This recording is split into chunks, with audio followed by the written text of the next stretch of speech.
Nii, mis meil on siin siis?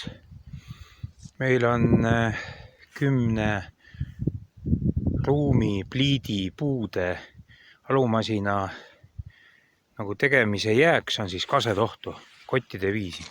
Siin panen nüüd kotti, hakkab sadama täna õhtul või homme. See on natuke kuivanud siin tuule käes. Ja siia panin euroalus alla üks segu big-bagi kott ja valan nad siia sisse. Siin nad siis natukene tahenevad. Kevade poole teeb kotisuu lahti ja katte panen peale talveks, kui vihma sajab veel üldse. Ja siin kallan need kotid veel siia sisse. Nii et ütleme nii, et niisuguse suure koti sees, et see jääkmaterjal, mis alumasinaga tuleb, arvesteri võetud kask, see on suur koti täis, et paarsada kilo tuleb. Et kui mõelda, et üks kasetohu tükk, ma näitan, tõmmata ribadeks,